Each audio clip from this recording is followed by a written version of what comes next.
The governor and superintendent of public instruction say they are now finally making progress as they struggle to shorten this year's longer ISTEP exams. Now, under the original plan, test times would have doubled from last year. The superintendent's proposal cuts an hour off the test for some grades, and the governor is promising what he calls significant reductions. Our education reporter Rich Van Wyk takes a look at what schools, students, and parents should expect. Hello and welcome to TNN. I'm your anchor Luke Randard coming at you with some national and international news. The lead story in Mrs. Harris's 5th grade class is, you guessed it, ISTEP testing.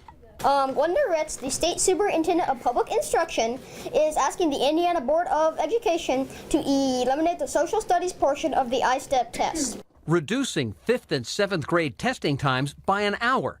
Students in all other grades would stick with an exam lasting up to 12.5 hours. And they each received... Superintendent Ritz was a guest on WFYI Radio No Limits. I'm forced to administer a test that I feel we shouldn't be giving to our students.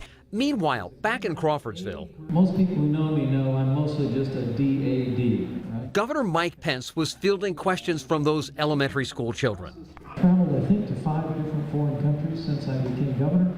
Lost in the crowd, Jacob couldn't get the governor's attention, so we helped him out. What amount of hours do you think an 11-year-old should be spending taking ISTEP? Well, not as long as the current ISTEP test will require them to. Governor Pence says his education consultants and the Department of Education are working together and will have additional time-saving options for tomorrow's special meeting of the Board of Education. I believe we're going to have some substantive recommendations for the State Board of Education tomorrow to significantly shorten this test, and I'm confident we'll do that. So what happens next? Superintendent Ritz insists other proposed time-cutting changes in ISTEP would require federal approval. Testing, remember, begins in less than 2 weeks. She also wants to put the state's school grading and teacher value systems on hold. They're based on those ISTEP results.